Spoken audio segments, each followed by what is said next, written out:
النهارده هنتكلم عن علاج حالات سقوط الرحم، ودي حالات بيكون فيها الرحم حاصل ليه هبوط لمستوى تحت مستواه الطبيعي في الحوض بدرجات مختلفة. أعراض سقوط الرحم بتختلف من حالة للتانية حسب درجة السقوط، وتتراوح دايما ما بين آلام في أسفل الحوض أو آلام في العلاقة الزوجية، أو أحيانا بيكون مصحوب بسقوط مهبلي أمامي وخلفي وأعراض السلس البولي، ودي عبارة عن تسرب لنقط من البول بدون تحكم مع حالات الضحك أو الكحة أو العطس. العلاج الجراحي هو العلاج الأفضل لحالات سقوط الرحم.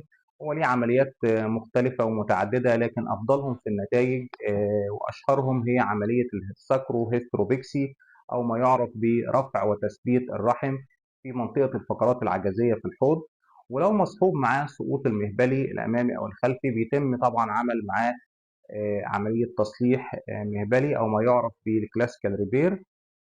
لكن في حالات سقوط الرحم التام خارج المهبل مع اكتمال الأسرة ومع تقدم السن، بيكون العلاج الجراحي الأفضل في الحالات دي هو عمل استئصال الرحم بالمنظار مع تثبيت المهبل في منطقة الفقرات العجزية بالحوض، اللي هي الساكرو كولبو بيكسي. وده طبعا لمنع سقوط المهبل مرة أخرى، وبيكون في تحسن تام واختفاء للأعراض.